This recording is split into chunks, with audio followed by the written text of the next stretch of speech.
So, hi everyone. It's a pleasure for me to present for you. It's my first time at HPG. So far, it's been really good. So, yeah, let's get into it. Okay. So, I don't think it comes to as a surprise for any of you that realistic rendering is really expensive. And you see that in AAA titles as the requirements keep growing higher and higher to just run a game at comfortable interactive rates. And while this is not really an issue for a lot of games, or as long as the GPU power keeps growing, it is a very big limitation when it comes to resource-constrained situations. So think about mobile GPUs, for instance, where you're not able to get you're just getting one portion of the power that you're getting with a 1080 Ti or the equivalent for AMD. So recently, image-to-image translation is starting to emerge as an alternative to do this, where essentially the idea is we get a really, really big deep neural network that learns a mapping between the output of a raster pipeline, map it to essentially realistic, photorealistic outputs, and then apply that to essentially impose visual characteristics that are typical of photorealistic outputs. So the idea is that you just get this massive network and then apply it to any arbitrary rasterized frame. So what's the problem with it now? This sounds amazing, by the way, because essentially you can just reduce the cost of your rendering pipeline, offload the entire thing to your neural network, and then be like, okay, this is great. It's going to be really cheap. It's going to be really fast. So what's the problem with it? There are mainly two big issues. So the first one is a neural network doesn't really understand what's the structural content of the image or what's the signal integrity properties of it. So a lot of them tend to just introduce a lot of artifacts that are extremely horrible to see, especially, no, sorry. We're trying to bit of hair, you know. Okay. So, okay, there we go. So a lot of artifacts that are essentially intolerable for especially AAA game titles. You're paying a lot of money to see these artifacts. It's not really great. And the second issue is that these networks are so big that you can't really run them at interactive rates. So even if you don't get any issues in this case, which was a really, really amazing work done by Richter and his colleagues, the model still runs half a second on a RTX 3090, which you can imagine it's pretty hefty. So there are a lot of shortcomings that come with neural network. The first one being the ability of learning so much and being so general also comes at the cost of really high computational inefficiency, because you're not using any specific in the network. The network has to start learning everything from scratch. And then you come with the other issues, so which are more related to the black box nature of it. So there's a lack of modularity that makes you understand what are the layers inside the network doing.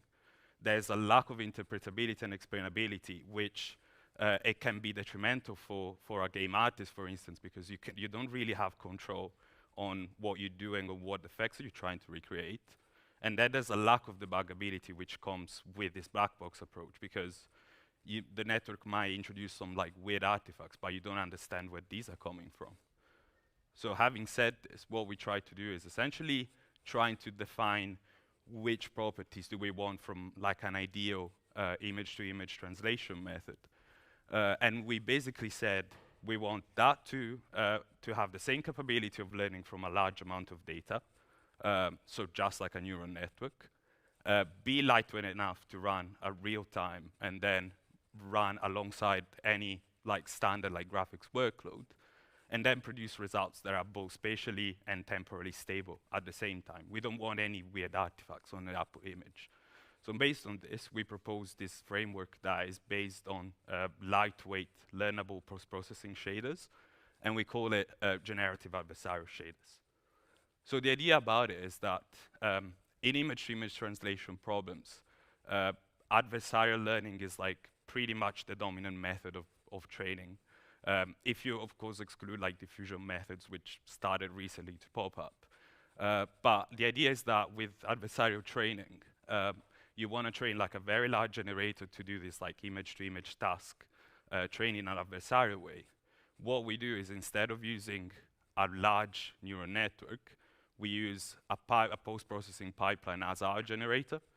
And the idea here is that in each shader, which is like any standard like post-processing shader you can find in like Unity or Unreal, nothing unusual. Each of these shaders is also differentiable. So what you can do with it is like having each shader to be differentiable. You can train it in the same way as a network.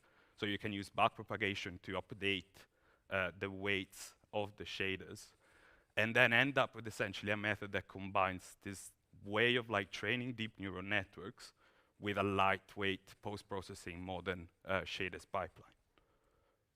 So here comes the domain knowledge specific part. So we said that like neural networks are really inefficient because they are so general and they can learn so much from it. So what we did is that if we want to enhance the realism of the image, we should try and replicate different parts of the camera process of how like an image is captured. So basically what we try to do is essentially replicate, choose shaders that replicate different aspects of how a physical image is captured in a camera. So by doing this, each shader effectively would try to replicate a specific characteristics that is typical of the target data set. And you end up with a pipeline that has only like 54 parameters, which compared to like a standard image-to-image translation method, you can imagine that you're gonna have like 6 or 7 like million parameters and so on. So you already have like a massive like increase in like performance like due to the memory footprint. So the first shader that we implement is the lens blur. So the idea about it is that no cameras in the world have a perfect optic lens in any camera. So they're always gonna introduce a little bit of blur in the image. So the way that we try to replicate this effect is that we just define like a very simple like separable convolution of like size 5, and then essentially set each of the weights of the kernel to be learnable. So essentially what will happen is that the shader will learn the ideal amount of blur to add to the output frame and try to replicate what you see in the target data set. So in this example, for instance, we train the shaders on cityscapes, and you can already see, first of all, how like it's already replicating a little bit how these like blur artifacts that you had, for instance, on the bushes in the background. And then you also have like this like very like neat property that comes with it, which, but I forgive the graphics people for saying this, but it sort of like acts like a very like cheap like anti-aliasing filter. So you can say already how the edges are like kind of like attenuated around the sign. So you kind of reduce a little bit the artifacts given by like the point sample geometry. So the next shader is the color mapping. So the idea with color mapping is that we want to try and replicate the color distribution of the target data set as close as possible. And the way that we do it is that we simply define like a completely like fully parameterized like affine transformation. And what you end up with is essentially we're trying to replicate and learn like color distribution, brightness, saturation, contrast, and so on from the global image, from the target data set. So we're not really trying to match like specific like local details of the image, but rather we're trying to match like the global distribution characteristics of it. So you can already see for here, from instance, you have these like GTA 5 scenes taken in California, so you have like some like warm colors and stuff. And by applying like the color mapping, you get something that is already like a little bit colder in the colors, a little bit less brighter, a little bit less saturated, kind of matching like the target dataset example that you see, which are images taken actually from Germany. So sorry, that would make sense. Sorry for the German. I didn't know what it's actually really nice. But so for the bloom, I think like a lot of you guys are familiar with the bloom effect. Like it's a pretty like standard like trick used like to replicate this like bleeding effect that you get when you're trying to capture an image with a bright light source in it. Essentially what we tried to do was like trying to use that to replicate the same sort of like effect of it. And this doesn't really differ from any like bloom shader that you find in like Unreal or like Unity or in any like graphic engine really. So there you have like your 3 steps where you isolate the lights, you blur them, and then you kind of blend them together in like a really like fancy way. The only particular thing about this is that all the parameters are learnable. So instead of using a fixed threshold for the brightness value, what we do is that we use a soft threshold represented with a sigmoid. So you have like a few parameters of the sigmoid that you can use to control like this threshold depending on your target data set. And then we also control the strength of the blurs. So these are 2 simple like Gaussian blurs that are where you learn the variance of the distribution from which sample the weights from. And then for the light blending, we have a tone mapping curve that is like completely learnable. So you can imagine that you're gonna have like an exposure parameter and a saturation parameter that is learned on the last step.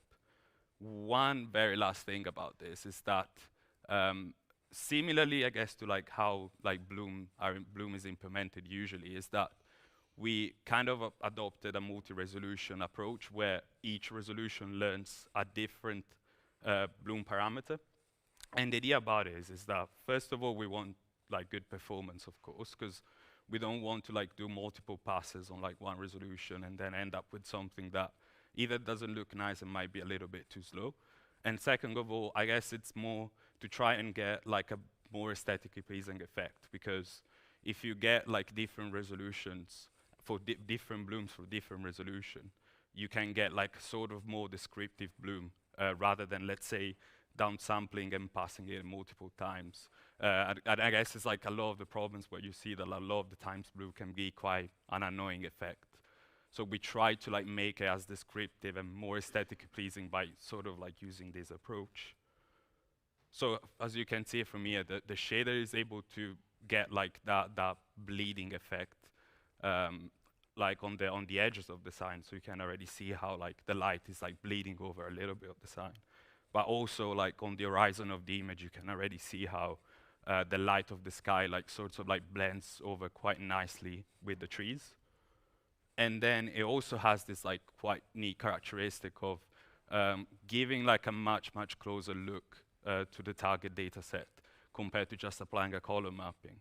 And the idea here is that like with the tone mapping curve that we use at the very end of the pipeline, you get like a nice control of like the dynamics of the image by blending like different levels of brightness with it. So you maintain that global dynamic range that you have at the input, but you also get like much closer results to the target data set. The very last shader that we implemented is like synthetic noise. So if you look inside a camera, there's like a part of sensors that effectively would introduce a little bit of amount of noise into the image that you're taking. And this usually is broken down into 2 parts. So there's the sensor introduced by the readout sensors.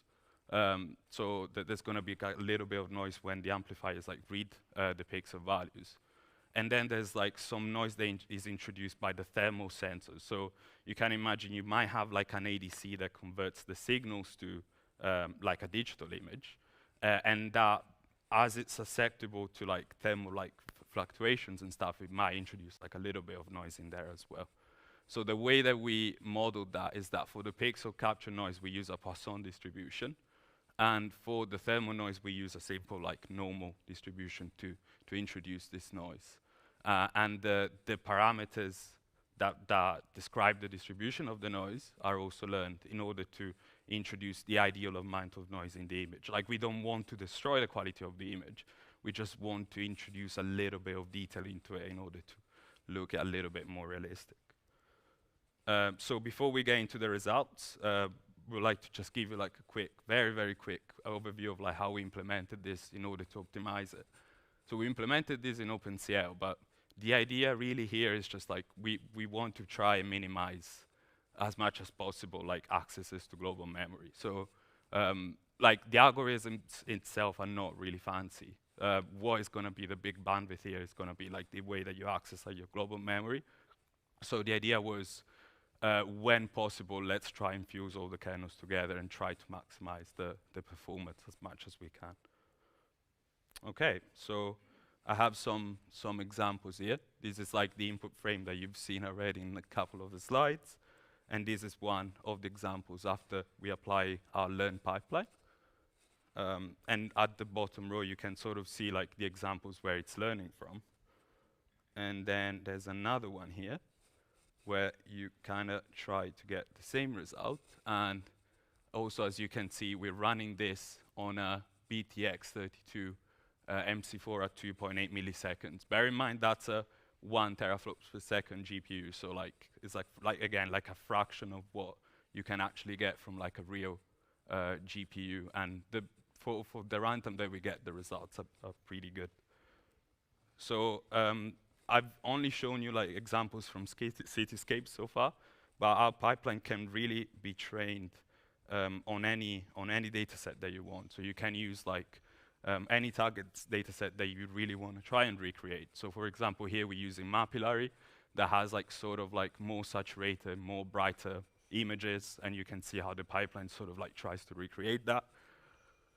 And then again, like you have like the cityscapes images that are they're kind of contradistinguished by this like lacking like bit of brightness and like low saturation. And then you can see with Kitty that is like its typical trait is like high saturation, high contrast, and you can sort of see how the pipeline can replicate that. In order to check what contribution does shader have, we tried to like break down visually what each shader is doing, and you can already tell how each shader sort of like plays an important role into like replicating one of these like different aspects of the pipeline.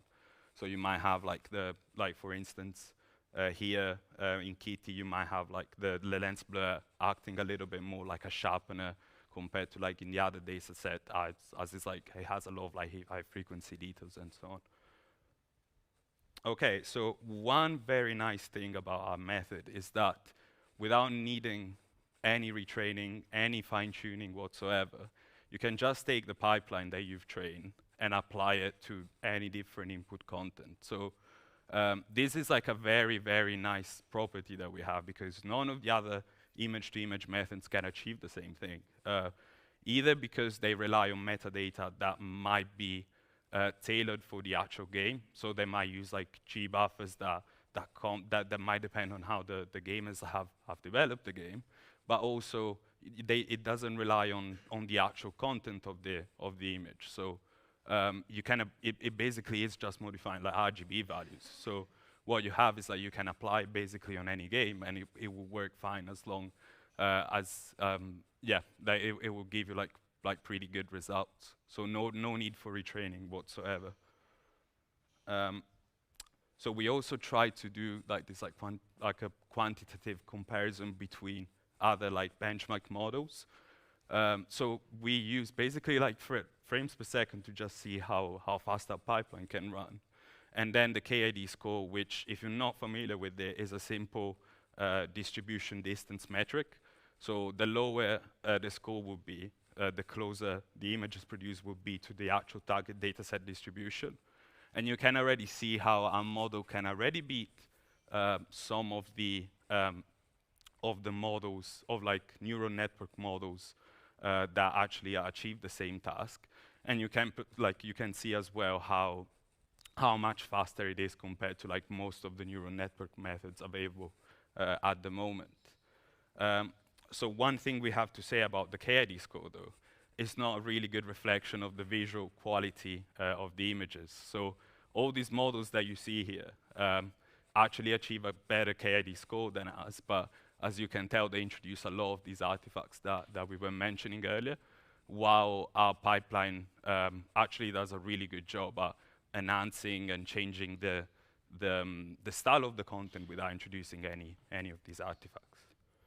And again, since we don't really rely on like auxiliary metadata, we don't also get any of these like weird metadata artifacts that you might see in other methods. So for instance, in this one, you can sort of see that there was like a segmentation map over the object there, and how the network basically left an empty gap in there rather than actually like filling it up.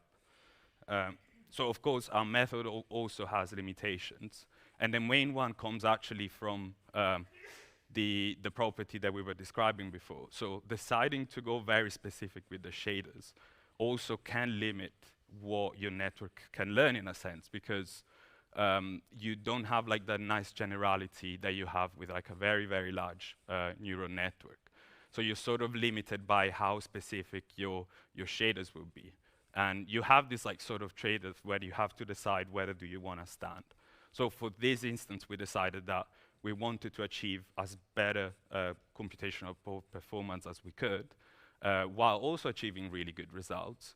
But for instance, compared to the work proposed by Richter, our method can't really introduce like additional specularity, or doesn't really like populate like hills with like foliage and stuff. But we want to try to address that in future work by taking like a hybrid approach. So combining like very lightweight shaders with what we have so far. To conclude, we have introduced this generative adversarial shaders framework. We demonstrated that it can enhance 1080p frames on a device with a mobile GPU. And we addressed like the stabilities and like the artifacts introduced by neural networks, and particularly the inefficiencies of it. And we made this like image-to-image translation task like more practical. In particular, our approach doesn't need integration cost to the developer, because it can just be applied after screen space. And it also leaves there the possibility of having like an interpretable method. So you also have the shaders, but you can already, after you've trained, an artist is free to have a look at it and say like, I want to tweak this parameter a little bit just to modify this like slightly more. So it also leaves this possibility to like game developers and artists to have like a sort of interactive tool. So again, our method is easily extendable. We focused on real-time enhancement, but you can probably do the same with other tasks. So maybe if you want to do like, I don't know, cartoonization or anything similar to that, we can try to choose like more specific shaders in that sense. And in a way, there is a lot of scope on how we could exploit the neural networks to replicate less tractable effects, as we discussed earlier. So with that, I would like to finish, and thank you.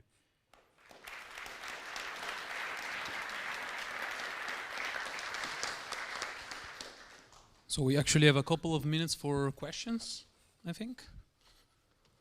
Does anyone have a question? Yeah? I'll try.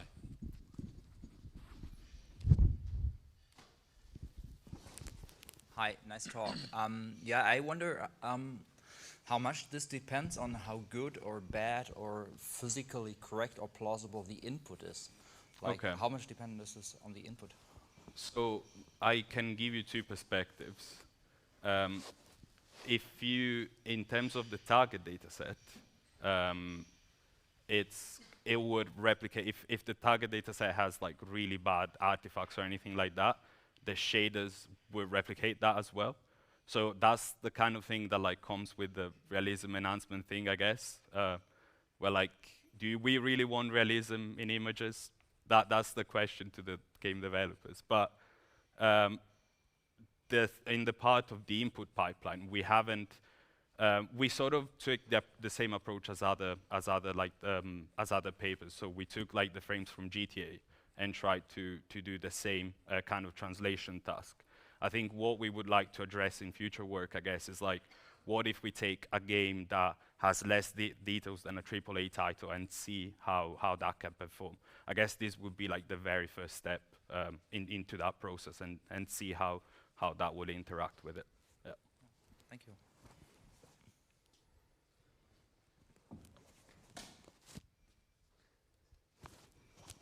Hi, nice talk. Have you played around with the order? With the order? Yeah, for example, putting the... Yes. So I found sort of empirically that, for instance, for the color map and the bloom, that's the most optimal order to do that. because I guess if you use the color mapping before, what you get is that like you have like a more sort of like easier control of like the actual target dynamics that you're applying with the bloom. For the lens blur and the noise, we actually decided to use that order from the start. And the idea is that the lens is the first thing that you have when you take an image, and the noise is really what you have in the last step, because that's what you're gonna do when you convert the image to digital. So that's how we sort of approach. And then like you have like the colors and the brightness in the middle of it. So yeah. Yeah, I was thinking specifically about the color mapping and the lens blur. Yeah. You could imagine that the color mapping would boost some colors and then that gets blurred, which would have a very different effect than the way you have it right now. Yeah. And if that would be, you know, in some cases an advantage, but I'm not sure. Yeah, I guess if you think in a camera perspective as well, the bloom effect in reality actually happens because the sensor are overloaded with the brightness values that you're sampling. So if you're sampling the light ray, which will have your colors in there, and then you sample it from the sensor, and the sensor gets overloaded and it bleeds across the other buckets in the sensor. So maybe that would make sense as well. I think that, yeah, thinking about it. Yeah. Thank you. I think that's it. We ran out of time for questions. So another round of applause for. Thank you.